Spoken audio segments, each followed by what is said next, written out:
I'm a 32-year-old guy, quite fit, and have had a successful career in the tech industry.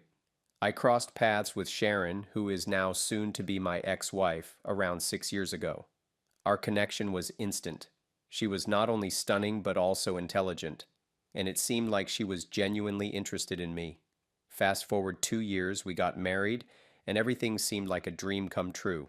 However, as I contemplated taking our relationship to the next level, especially considering starting a family, doubts began to creep in. I couldn't shake the nagging feeling that Sharon might not be as invested in our relationship as I am. I started noticing subtle things like how she laughed a bit too hard at my boss's jokes or how she frequently brought him up in conversations. While my boss, let's call him Mr. X, was charismatic, I couldn't ignore the uneasy feeling I had about the situation. With Thanksgiving approaching, my company planned a big party a week before the actual holiday, allowing everyone to spend the day with their families. This year, I devised a plan. I informed Sharon of a last-minute business trip, making it impossible for me to attend the party. She seemed disappointed, but her quick dismissal only heightened my suspicions. On the night of the party, I found myself sitting in my car a block away from the venue, heart pounding. I decided to wait until the party was in full swing before I take action, slipping in through a side entrance, attempting to blend into the crowd. My eyes scanned the room for Sharon or Mr. X, but they're nowhere to be seen. Then I spot it. The men's bathroom door slightly ajar, and their muffled voices confirm it's them. Pushing the door open, I witness an uncomfortably intimate embrace between Mr. X and Sharon, a betrayal that triggers an immediate surge of anger. Without a second thought, I grab Mr. X by the collar and start throwing punches. Years of boxing as a hobby come into play, and it's clear he's no match for me. In that moment, fueled by the weight of betrayal and lies, I unleash my emotions. The scuffle is brief. A couple of guys pull me away, leaving Mr. X battered on the floor. Without waiting for the aftermath, I exit, get into my car, and drive home. The house is dark and silent as I wait in the living room, the clock ticking past midnight. When I hear the front door open, Sharon steps in, her footsteps hesitant. The street lamp's light casts shadows across her face, revealing streaks of mascara and a look of dread. Bruce, Her voice is shaky. are you here? I remain still, responding from the darkness. Yeah, I'm here. She flicks on the light, flinching when she sees me sitting there, my expression unreadable. Bruce, I can explain. Explain. My voice is colder than intended. What's there to explain, Sharon? She stammers, hands trembling. It was a mistake. It didn't mean anything, I swear. It just happened. Just happened? I stand up, anger simmering beneath the surface. You think that makes it better, that it just happened? I'm sorry, Bruce, I really am. Tears roll down her cheeks. I never meant to hurt you. I don't know what I was thinking. Hurt me? I laugh, devoid of humor. You didn't just hurt me, Sharon. You betrayed me with my boss, no less. How long has this been going on? It wasn't going on. Now she's crying, desperation in her voice. It was just a stupid mistake. Please, Bruce, we can work through this. I shake my head, feeling a mix of anger, sadness, and disbelief. There's no this to work through. It's over, Sharon. Her voice breaks. You mean our marriage? Yes, our marriage, I say firmly. I want a divorce. I can't be with someone I can't trust. Please, Bruce, don't do this. She reaches out, but I step back. I love you. I know I messed up, but I love you. I don't know if that's true. I respond, maintaining a steady voice despite the turmoil inside. Even if it is, it's no longer enough. She stands there, sobbing, her whole body shaking. So what now? I say. Now you pack your things and leave. I can't be in the same house with you. Not after what you've done. She nods resignedly, wiping her tears with the back of her hand. Okay, Bruce, I'll go. With that, she turns and slowly walks away, her sobs echoing through the house long after she's gone. But I'm done. It's over. I tell her I want a divorce.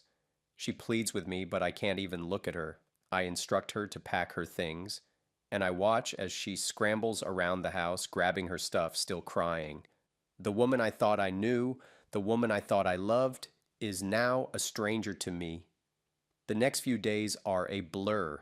I call my lawyer, start the divorce proceedings, and word gets out about the fight. Suddenly, I'm the talk of the office. Mr. X is out on medical leave, and there are whispers of legal action, but nothing comes of it. I take some time off work, trying to clear my head.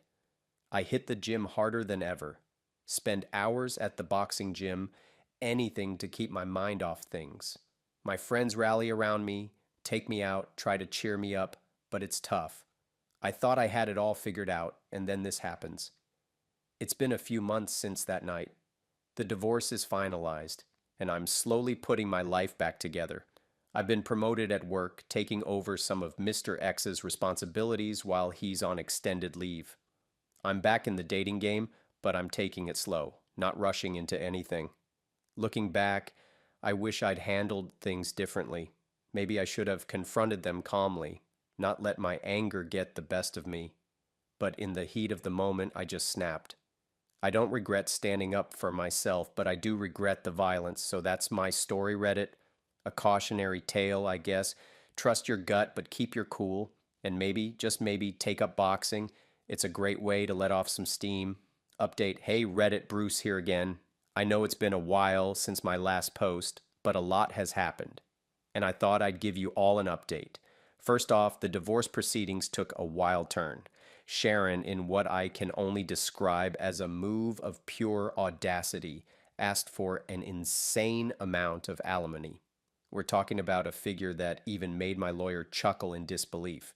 She claimed that she was accustomed to a certain lifestyle that she couldn't maintain without my support. It was ridiculous. We ended up going to court over it. I was nervous, not going to lie. The thought of having to hand over a substantial portion of my hard-earned money was at stake for an unknown duration, causing significant distress. Fortunately, justice prevailed as the judge saw through her claims. Given our youth, good health, and earning capabilities, coupled with the circumstances of the divorce, the judge rejected her plea for alimony. It brought immense relief, feeling like a heavy burden had been lifted. In other news, I've tentatively re-entered the dating scene, acknowledging the initial awkwardness. I've been connecting with a woman, let's call her Emily, whom I met through a mutual friend. She's fantastic, intelligent, with a sharp sense of humor, and shares many interests with me. Although it's nothing serious yet, there's potential. Emily is aware of my recent divorce. I opted for transparency, and she has been remarkably understanding. We're taking things slowly, relishing the process of getting to know each other. It's comforting to have someone to talk to, someone who brings laughter and helps me forget the chaos of the past months. So, Reddit, the divorce is finalized, and I'm not burdened with alimony payments.